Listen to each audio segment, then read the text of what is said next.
listening to the Kansas State Department of Education's Insight Podcast, where we explore the people, policies, and progress shaping education in Kansas. In this episode, we unpack what state assessments mean, how results are used, and how parents can better understand their child's progress. Welcome, everyone, to the Insight, the KSDE Podcast. I'm Randy Watson, Commissioner of Education, and we're thankful that you tune in each month as we have a variety of topics. Last month was around reading and what we can do to help all students read. In fact, we have a question from a parent around reading we may get to at the very end, so hopefully we can do that. Today we're going to be talking about state assessments, or about assessments in general, or maybe a little broader topic around why do we assess kids, which has been true, I think, since the beginning of time. What are the role of assessments? What are the limitations of assessments? And really, again, trying to gear this for practitioners and the teachers, and for parents to understand when something comes home. I think we all think we understand what an A, B, C, D, or F means, but those can mean different things. So it's going to be, I think, a robust discussion. We're also going to talk about what you might be seeing coming home here this month in October around the state assessment from last spring. We just have a new state assessment, so we'll be doing that. And I have two really wonderful people to talk about that with today. And we're going to start by introducing yourself, and then we're going to get right in. So Dan, if you'd like to start. Oh, well, hello everyone. My name is Dr. Dan Gruman. I'm the Director of Assessment for the Shawnee Mission School District, and I also serve as the Chair of the Kansas Assessment Advisory Council, and this is my 30th year in education. A very important council too, by the way, Dan. Thank you. Thanks for all of your work, not only in Shawnee Mission, but across the state. Renee? I'm Renee Nugent. I am the Deputy Commissioner, fairly new in the position as of July 1, and previously Superintendent for Atchison Public Schools. And the current Kansas Superintendent of the Year, we might add. And we're proud that Renee's joined with us. And if you have any questions, after the podcast, you need to call Renee or Dan. You're always welcome to reach out to any of us, and we'd be happy to answer your Absolutely. questions around assessments. So I'm going to start really general and just have a conversation. So we use the word assessment. Probably a student or a parent's going to use the word exam or a test. Mm-hmm. And so let's just distinguish between what happens in a classroom where a teacher gives a test, mm-hmm. pop quiz to a chapter test, and then how is that the same or different than when we give an external, I'm going to call it an external assessment. Who wants to kind of start with that? I'll go ahead Okay, and take it somewhat. And really what you are somewhat referring to are assessments that are either obtrusive or unobtrusive, right? You have some assessments, like the state assessment, for example, or a quiz or a test that interrupts the flow of classroom activity, where you have to stop teaching and give what people think of as a test or a quiz. You also have what are called unobtrusive assessments, which are often referred to as formative assessments. Those are the types of assessments that do not interrupt that normal flow of activity, where the teacher might be roaming the room or asking pertinent questions of students to sort of gauge their knowledge and their mastery of the activity. So I'm gonna refer people back to an old movie, Ferris Bueller's Day Off, and so the formative would have been anyone, Right. Exactly. Yeah. Not a very good example of a formative, Right. but a check for understanding. Absolutely. Right? And so we're going to use this term a lot, I think, formative. So we want people that maybe new vocabulary, and summative. Mm-hmm. Formative happening in the classroom as we're learning to inform instruction, and summative, we're going to stop and actually see now what you learn. So make sure that you kind of get those two terms in your mind as you listen or watch this podcast, because those are two terms that educators use a great deal, and I often find that parents don't use those terms. Renee, anything that you would want to add?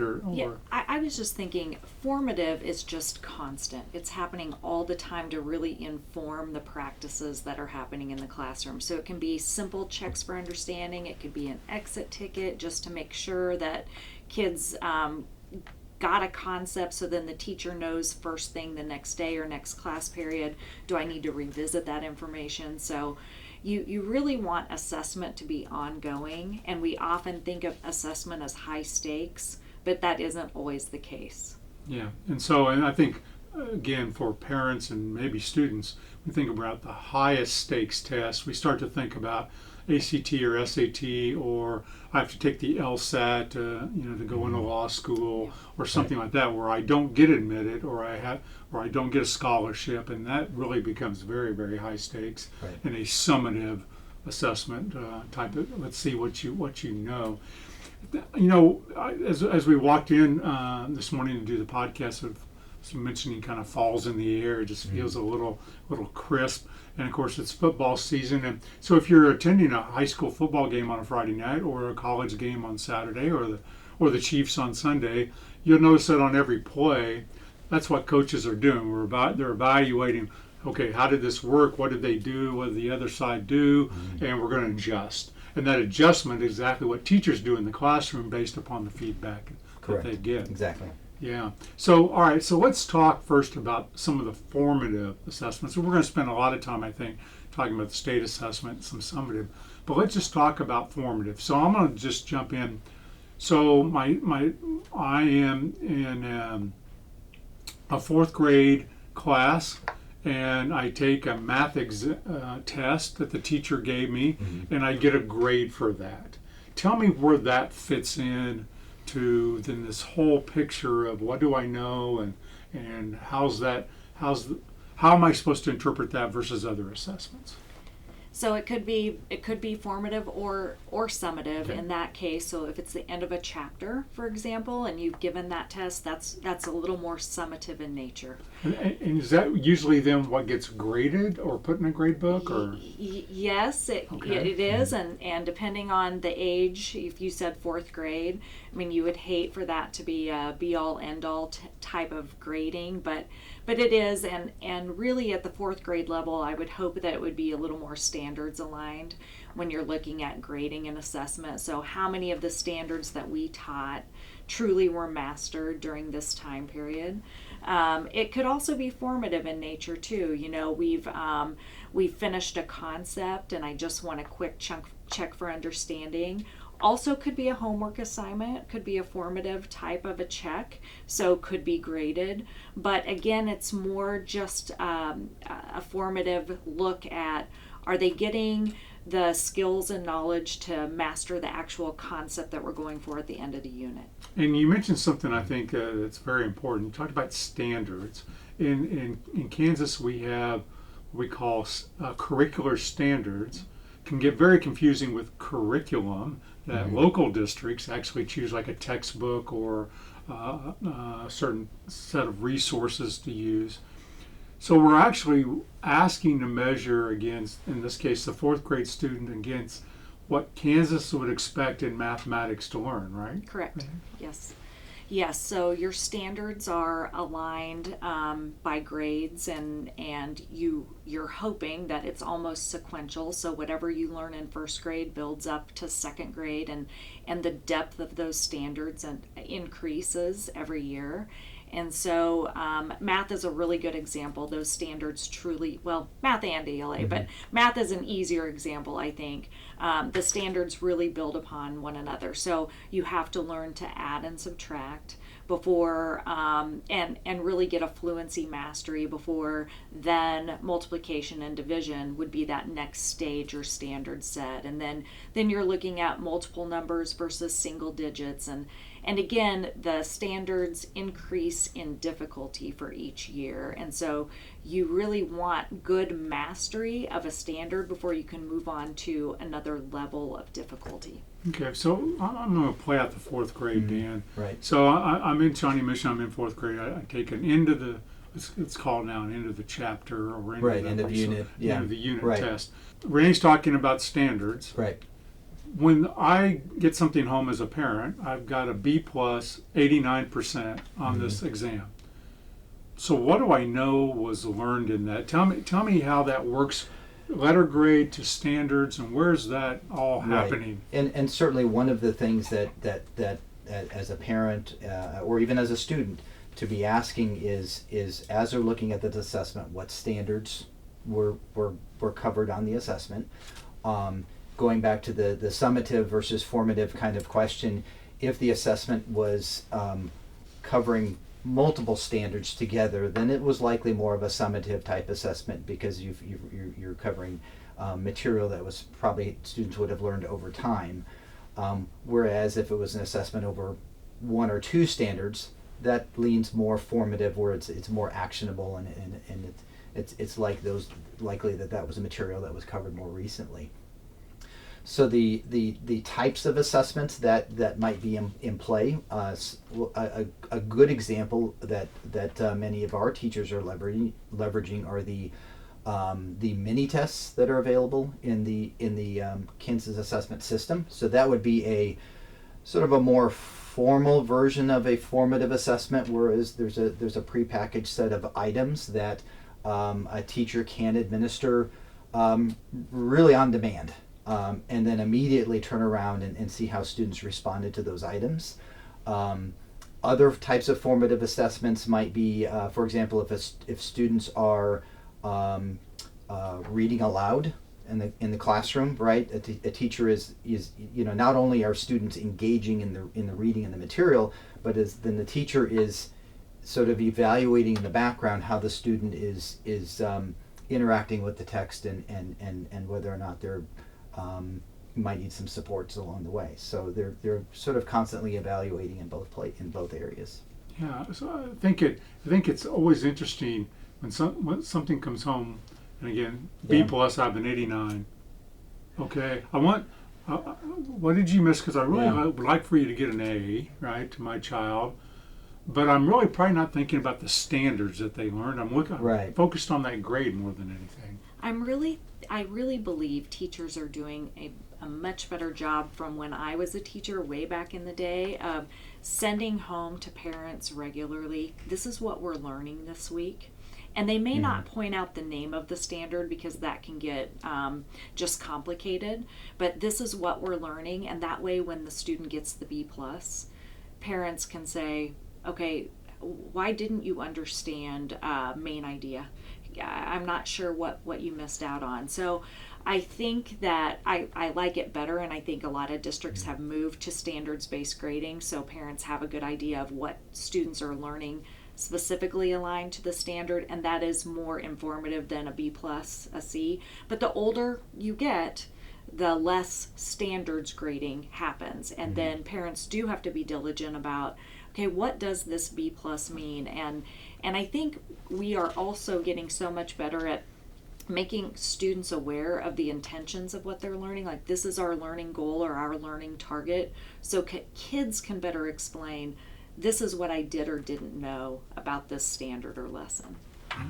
Yeah, very good. So this can be a little bit of a complex subject for even teachers and parents to understand, because there's so many layers that go into it. It's kind of like you go into your doctor, and there's a conversation that happens, and then there's some form of assessment that happens, and there's another conversation. Well, your cholesterol looks like this, but tell me what you've been doing. And so, tell me about your family history. And so the doctor's doing that also, a little bit of a formative and summative assessment. And we do the same thing in the classroom every day, and then that comes about in either a test score or a grade or some kind of feedback that we give. Right. Yeah. So we're going to jump to one of those summative assessments.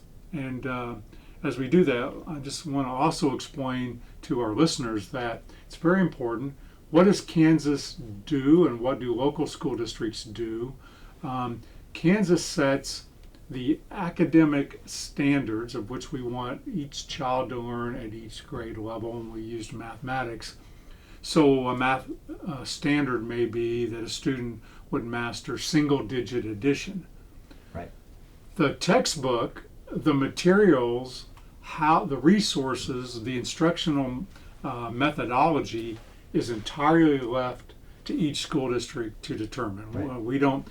Some states actually determine textbooks. We don't do that in Kansas. We don't determine. So Shawnee Mission may be using a different set of resources than Blue Valley or Kansas City, Kansas, or Goodland. And that's perfectly fine, even though the standards of single-digit addition would be the same. I get that question a lot from parents. I think there's a misunderstanding. Why can't you just dictate this? We don't. There's a local board and local decision-making for every one of those school districts. All right, we have this new state assessment. It is a summative end of a given year assessment.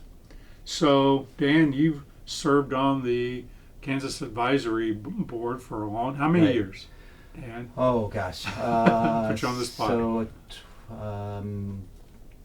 let's say about 12 to 15 years, we'll say. A long time. I'm trying to think of the exact start date on that. And Renee, for a while. you spent a lot of your time in the curriculum and instruction space. Even, I know it was a passion of yours, even as superintendent.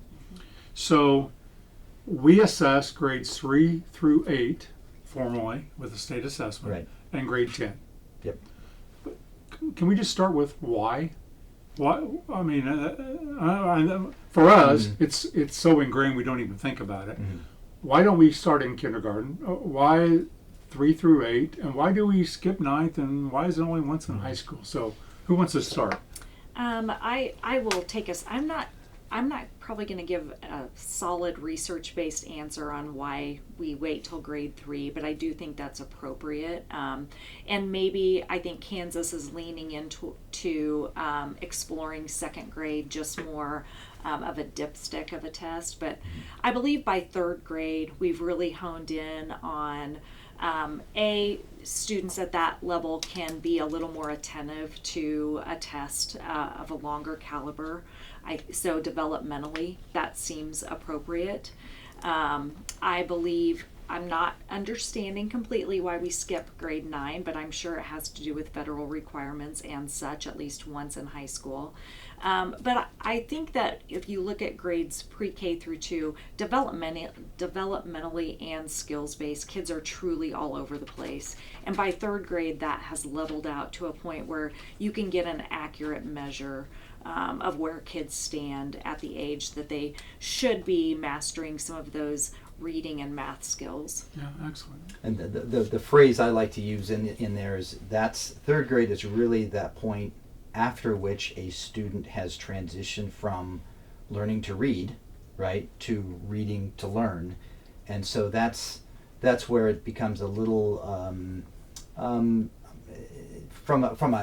a large scale standpoint, a little easier, right, to collect data on students through a standardized in a standardized format.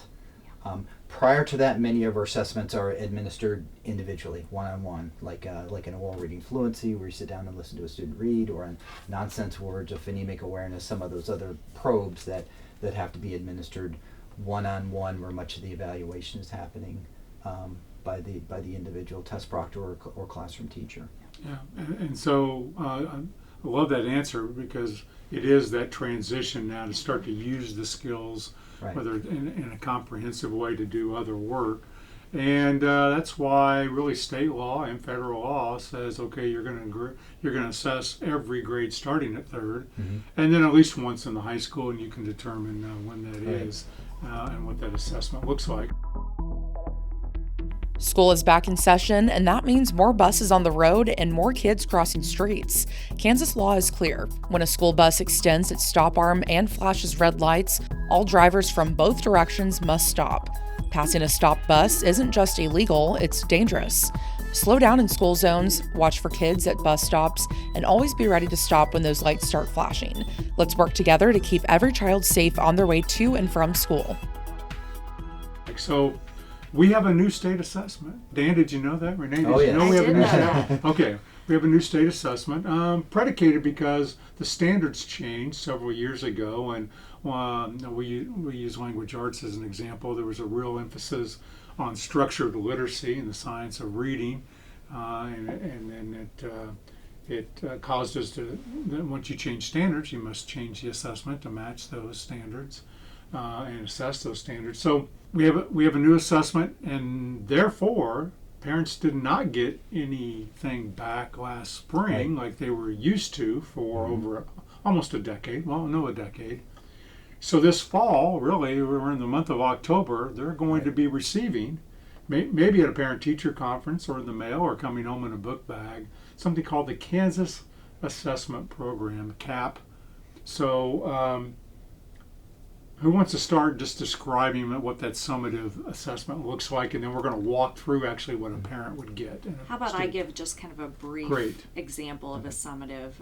To me, a summative is like your yearly physical, right? It's just to see how your health is maintained, and in our case, what a student has learned over the course of the year, but it is a brief snapshot. So all of the things that we've talked about, all those formative assessments, all of those checks for understanding, students' grades, that is the whole big picture, but a summative assessment is that one snapshot.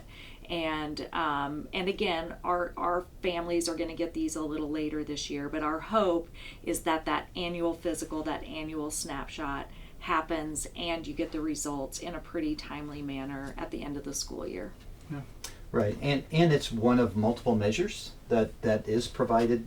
This one happens to be administered as part of an accountability requirement, but it does provide really important information about how students are performing in relation to the state standards. Right, specifically the assessment is built, specifically to measure where students are in relation to the grade level standards. And I think that's really important, Dan, for people to understand. So whatever grade that a student is in, and whatever subject that assessment's on, that's what that's measuring. It. It's not measuring below that grade level. Correct. Or above that grade level. Correct. Because I think oftentimes in common laypersons will say, well, is my kid above grade level or below? This assessment will not tell you that. Is that correct? That is correct. That is correct. Right. Just will tell you how well you're doing within that grade level. Right. And districts might administer other assessments that have, for example, national percentile rankings, things like that.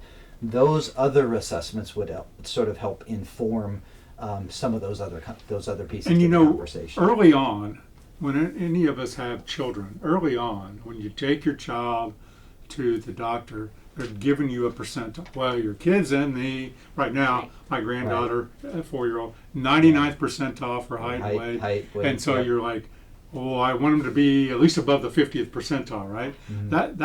That's based upon how other students or other kids are developing in time. Right. We're not measuring so much against other students with this assessment, are we? Or what are we measuring? Again, are we measuring? Are we giving a percentile? Or are we giving a score? What are we measuring? Yeah, we're measuring against some criterion, right? Under which in fact, some of these documents are available, but when you look at within each standard, right?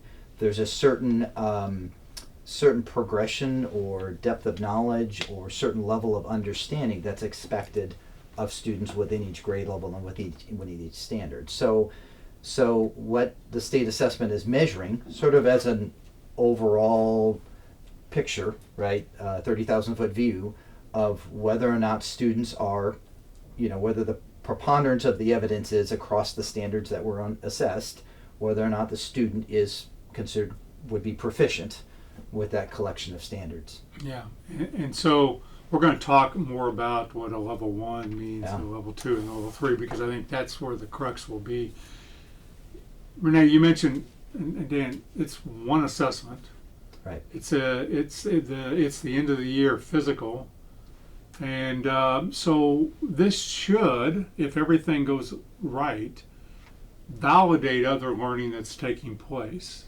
but it may or may not, correct? And let's talk about that. Yeah, so I love this analogy, right? Because I'm a football fan, and you used that analogy earlier, but the summative assessment in NFL is the Super Bowl, right? You want to get to the Super Bowl, and you do. Last year, the Chiefs made it to the Super Bowl. They didn't perform that day to the best of their ability. We know that they could have won that game. They didn't. Does that mean that their overall season was a disaster? No. They had great measures along the way. They passed a lot of formative assessments. They won a lot of games, which were summative in nature. But the big one snapshot, they didn't perform that well. Same can be said with a student. They could have one bad day that really isn't an accurate measure. Our assessment looks at overall, right? This is how kids performed in level 1, level 2, level 3, and level 4. And then you have to, as a district, as a classroom teacher, as a parent, look individually at how my child, my students did on this day. Was this a one-off? Is this typically how they perform? Did they exceed our expectations on that day? I think it is just a one-day snapshot, and kids, some kids do very well, some kids perform as expected, and some kids just don't test well. Yeah, exactly. All right, so we're going to walk through, and I think you're going to see on your screen what's coming home. Again, and if it's not coming home, it may be because this is going to be shared at parent-teacher conference, and some districts will do it that way, and some will send them home in a backpack or mail those home. And Dan and Shawnee there's also an online portal where they're okay. available too, so parents can log in and not only see this year's letters, but they can also see past years and some other things. It's very important too. So The first thing you're going to see are some highlighted numbers in red that kind of just tell you what sections are on this exam. And so right off the bat, we have the student name and who they are. So we want to make sure you got the right student. We don't have that problem very often, but you want to make sure. And then there's a little description of that assessment. What is this assessment? Take time to read that. Take time to share that with your son or daughter, because I think it's important to have a discussion about what the measurement was, and so they understand, yes, we want them to give their best effort, but we don't want them to overly stress about it. We just, it's part of learning. And then it does refer to the parent portal that you mentioned, Dan, where you can go online and not only see this year's, but if they're older than grade 3, all the previous years, if they've been in Kansas, in any school district, that's going to show, and you can see then the progression. But let's then start down with just the school average, and there's going to be some numbers here, and scale score, but there's a student average, a district average, and a state average. Dan, I'm going to lean on you first, because this can become really confusing. Most of us, again, in a testing environment, would say a 0 is not very good, and 60% I'm going to get a D, or and 100% means I got 100%. And now you're giving me a score of 550 here or 6. I don't understand. So can you just kind of describe what we're seeing here and how students and parents would make sense out of it? Right. So one is as mentioned, as we're thinking of the score or the score report a student receives, that score is not it's not going to give you like a percent correct, how many items did, right? It's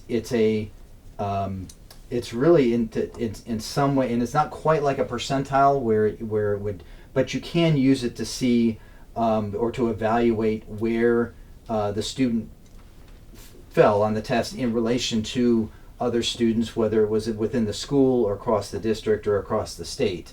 So that's one helpful reference point is if the first question is, well, is my student score above average or below the average, they can kind of use these other numbers to determine sort of where they are in relation to other students. That would be, to me, the almost like receiving that percentile, right? If I'm above the 50th percentile or below. But the idea is really it's a sliding measurement scale, like you would a tape measure, right? But you realize that sometimes tape measures measure things in inches, or you might have centimeters or decimeters. You have a variety of units of measure, and the same thing happens in assessment. There are other ways to measure where a student falls on a scale beyond just a percent correct. Yeah. So in this example, it's going to clearly say that your student's overall score is, and in our example here, the example is 540, and it falls in this level. We're going to talk about the levels in a second, Right. but right off the bat, I remember in grade school we lined up in reset. We're going to run to see who's the fastest, Right. And I don't know that we were timed because it was grade school, it was elementary school. But I wanted to beat K Small, K wanted to beat me, and there were other people that wanted to beat each other. And you kind of said, well, I'm the fastest, or I'm the second fastest, or I was rank ordered based upon the kids in my class. So real quickly, you're going to see, here's how my student scored 540, and you're going to see what the school average was. So right off the bat, was I above what other kids did in this school? And in the district, if it's multiple schools. Now, for many of our school districts, you'll be the only school building. Right. But for Shawnee Mission or Wichita, where you have multiple schools, you can see how did my school do compared to the district average. Right. And then you can look across the state.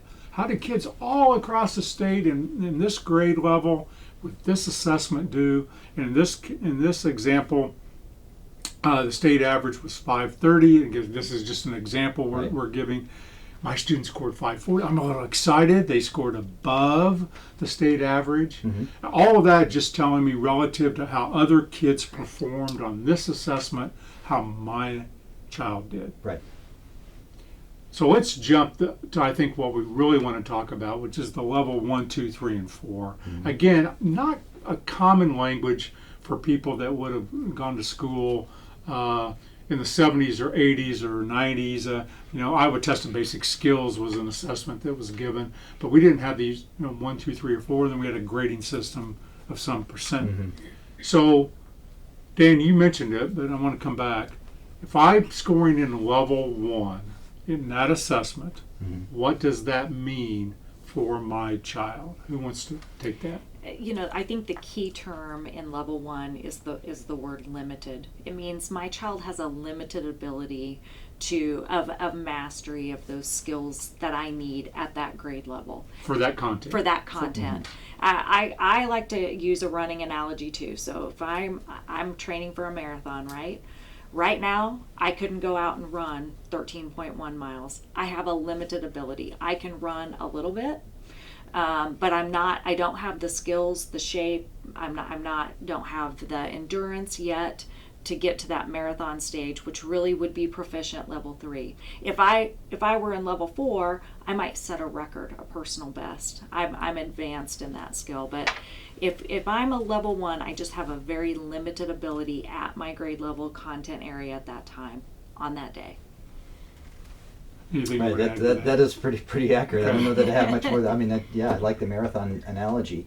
I guess one thing to add in there is that limited doesn't imply that they have no skills, right? There's a chance that there are some skills that are in there, but based on the evidence again of that assessment on that day, that their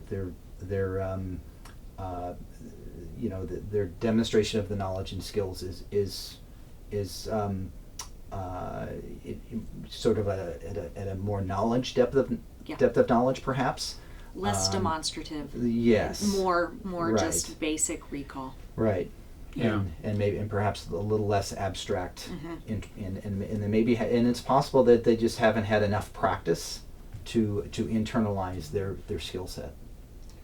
And I think it's important to note at this point, if we're talking about an early grades 3 or 4, it's a little different level 1 than if we're talking about grade 8 or grade 10, and we can talk about that because of what's behind you and what's ahead of you. We know this, that initial ability, initial skills are not highly correlated to final ability, because you can always intervene. You can always do something. So we're giving parents and students so that we can do something about it. But if this were to continue at level 1, we're saying, and you have a limited academic ability in that subject matter if this assessment was right on that day. Mhm. And that you probably need to increase this skill before you get to high school or before you get out of high school, because it will have some limited things. There's some implications with the word, right? Yes. The word limited sort of carries through to options beyond high school at some point, and so there's it sort of applies beyond just the state assessment description. Right. Yeah, I think that level 1 really implies that we're going to need to provide some sort of support to make sure that those limited skills can be built upon, get to a higher depth of knowledge, because as we know, the more a student moves on to another grade level, those standards get deeper or more intense. Mm-hmm. And if you have that limited ability and you aren't getting extra support or intervention, it's going to be hard to close that gap and catch up. The complexity of the reading passages, Correct. for example, Yes. increases. And so, this podcast is being released in early October. And so people will be listening to it through the month of October. And most school districts are having parent-teacher conferences Correct. in the month of October. It's a great time to bring this. If this has been sent to you, bring it, sit down with the teacher and say, my daughter's in level 1 or 2. What do I need to be doing now? What do we do? What are we doing in school? What do I need to be doing at home? Because I'd like to improve that before we do another end of the year physical next year. And so we want a really good discussion about what's going to happen at school and what's going to happen at home, so that we can improve over the years. And there are definitely cons to having such a late release date, but at the same time, if you're sitting down at parent-teacher conferences and it is October, now we know that teachers have given some of those minis assessments through CAP, or they've done some screeners that they would normally start, and so they have even some more current data to support maybe more specific skills or interventions that could address last year's state assessment score. So I don't want people to panic that it's too late. It's not. This is actually good timing to look at the most current data that teachers are getting now, look at last year's score, and really try to figure out where those gaps are. Every child must learn to read so they can read to learn. So what are Kansas schools doing to make sure your child is learning this fundamental skill? With support and guidance from the Kansas State Board of Education and the State Department of Education, educators are receiving professional learning aligned to the science of reading, specifically a model of literacy instruction called structured literacy. It helps all students, including those with dyslexia, learn to read. To learn more about the science of reading and the Kansas Education Framework for Literacy, go to ksde.gov. Right. So I'm glad you mentioned the parent questions, because that's right here on the letter itself as well. So if you as a parent are unsure what to ask, there's certainly some prompts here that you could use as part of that conversation. So. And again, ask questions, parents, and ask until you get an explanation that makes sense to you at the parent-teacher conference. Because again, I love the medical analogies and the sport analogies we're using. I mean, you can go to the doctor, they say, well, I think you have this and we're going to prescribe that. What is that? What does this mean, right? Because they live in a world that has medical terminology and we have an education terminology. We want to make sure that's clear. Right. This is a front and back sheet that you're going to get. And so I'm going to kind of refer to the back is then how is my student doing within some of what we call subsections of this assessment, or what was this assessment doing? And it gives a little scale here, below or near or above. Can you just describe what is that telling me? What am I looking at here? What is that comparing my student to? So in the description above it, it does mention when you see the word near, that means the student is performing near the state average within that substrand, right? So if we're looking at reading literature, for example, and if in this case that it is start as near. So in this example student, when the student responded to questions where the the passage had some literature, some excerpts from a fiction book or some other or poetry, things like that. On those types of items, that student scored sort of somewhere near the state average on that assessment. As we look at the example in writing and text types and purposes, you see that on this example it starred as below, and that's an area where the student struggled on on their state assessment, in this case in English language arts. So writing it would be an example where that could be an area of focus for that student, an area to provide some extra practice and scaffolding. So Renee, as we look at the sample report that you're seeing on our screen, you can see right off the bat that this student really does really well in 3 of the areas that were assessed. Absolutely. And that's probably where we would start, right? Absolutely, yes. Hey, look at what they do well. Absolutely. Yes, and we want to continue to do that really well.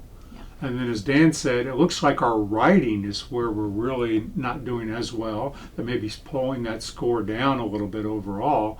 And that may be the area then as a parent or as a student, what are we going to do? What's the plan this next year within writing? Yeah, absolutely. And that's where the focus, we really want to individualize the supports we give to students. And in this case, this would clearly say, okay, we need to focus on some writing for your child, and here are things you can do at home to support this work, and here are the things we'll be doing at school. Yeah. And then finally, at the very end, is something, if we haven't confused everyone already, right? And hopefully over time you're going to get used to this, and then it will make sense, just like an A, B, C, D, or F. Some of them make sense to everyone now. Some additional resources. And then there's something called a Lexile measure. Mm-hmm. Now, what is that? Let's get rid of this term Lexile. How do I use this? What is this good for, Renee?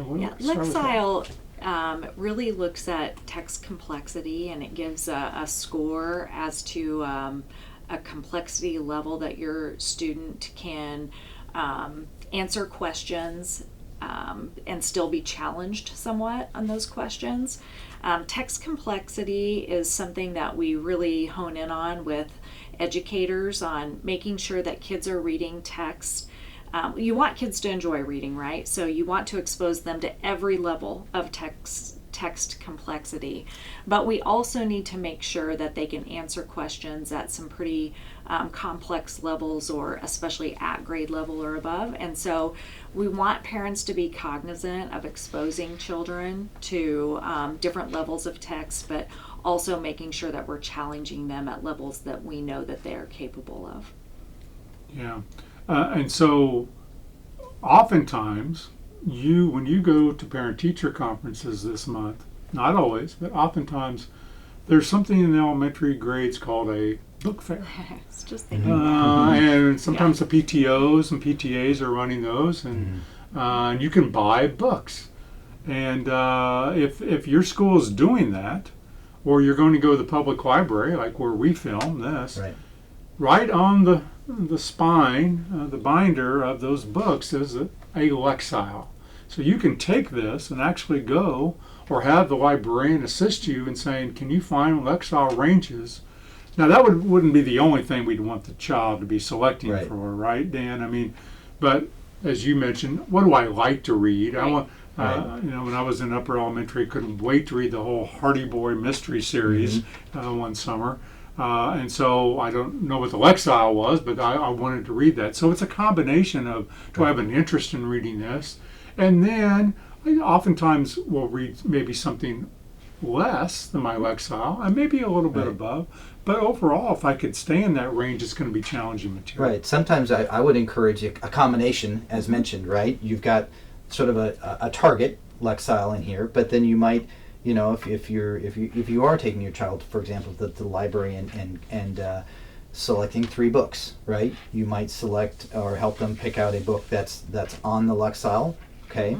One that's maybe a little easier, so that you're sort of building some momentum and interest, and because you want, in ELA you want children to love reading, in math, you want children to sort of love the challenge of numeracy, right? But then, that third book should be something that should stretch them a little bit and should give them a bit of a challenge. So I would then also look for something that's a little above that Luxile.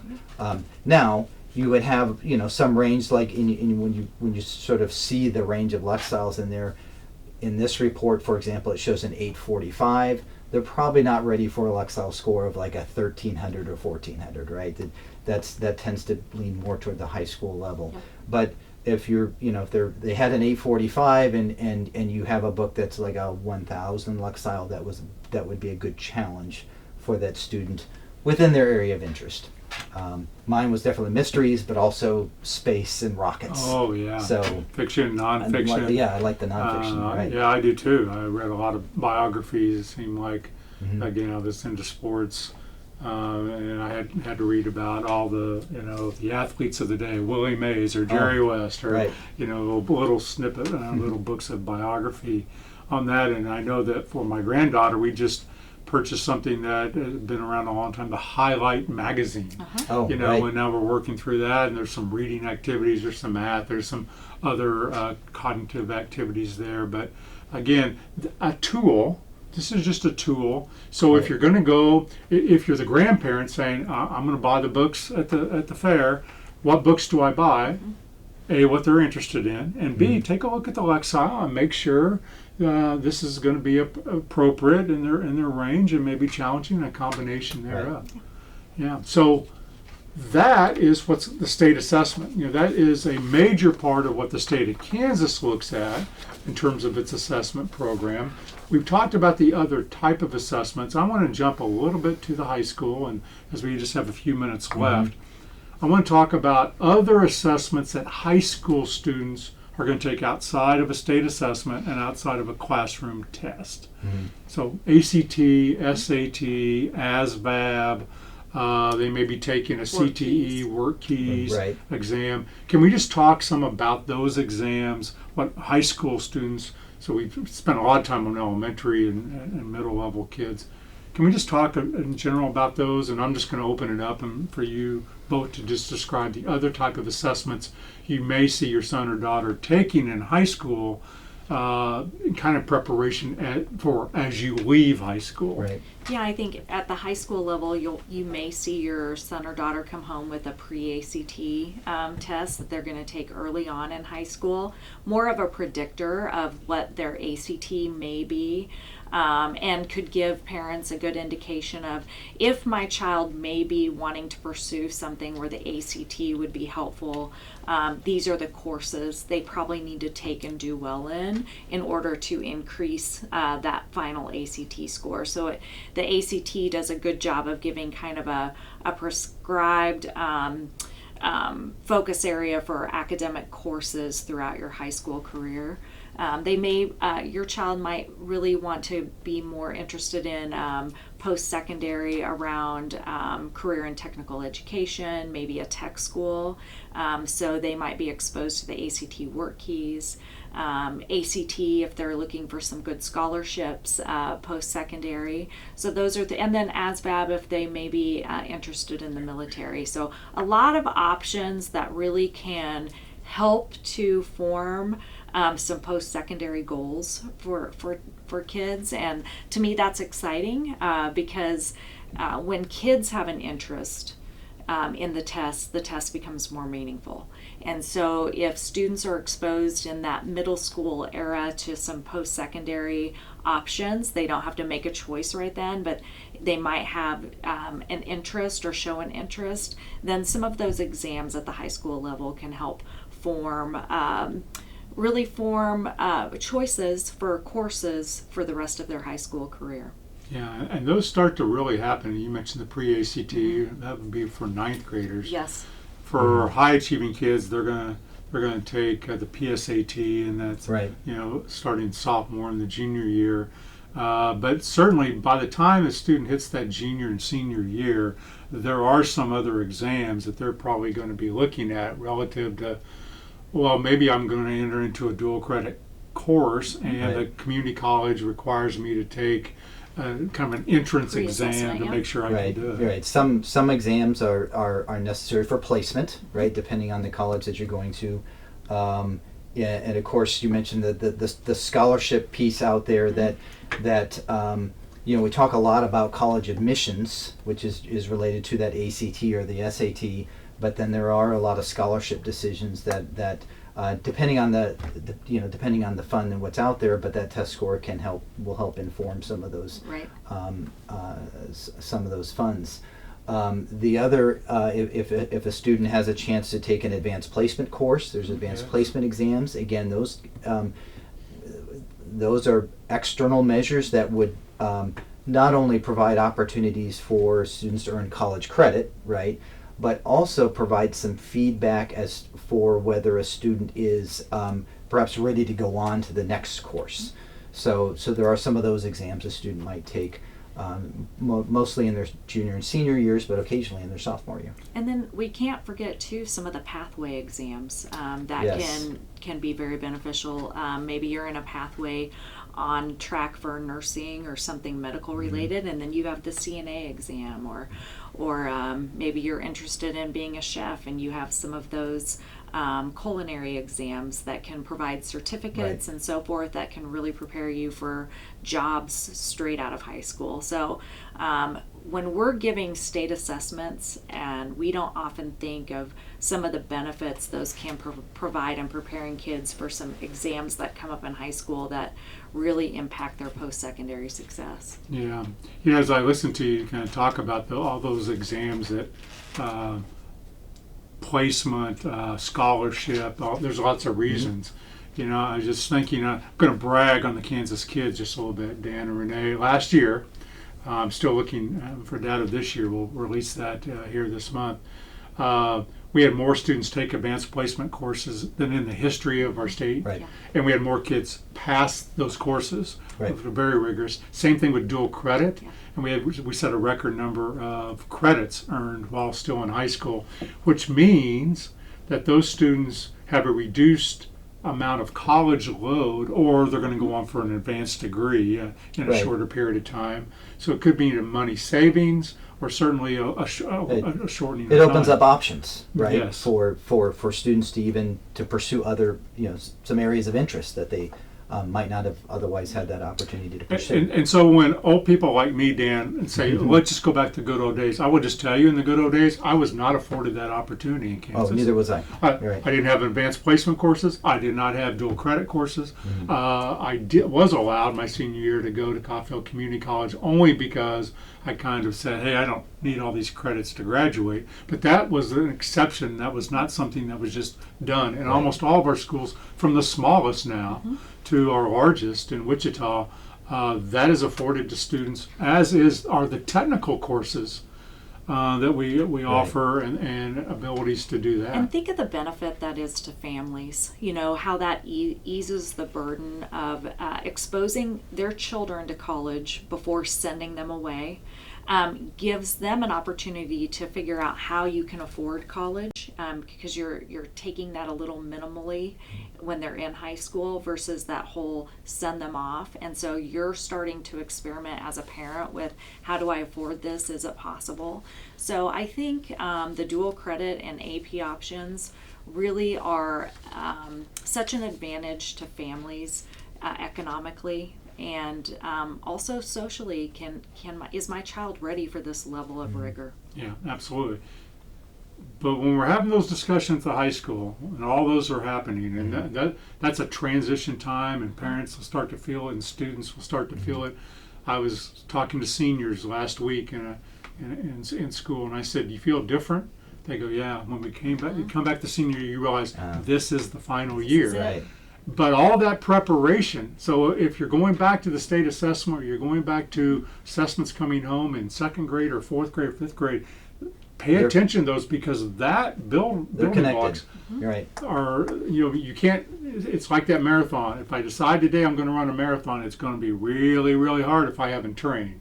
If I've been training for several months or years, it makes it a lot easier to run that race. Yeah, and if you're pushing yourself and you have others push you, that's going to make that race easier too. Same with high school. It's having people believe that you can do hard things, and then getting through that race a little easier than if you'd never trained.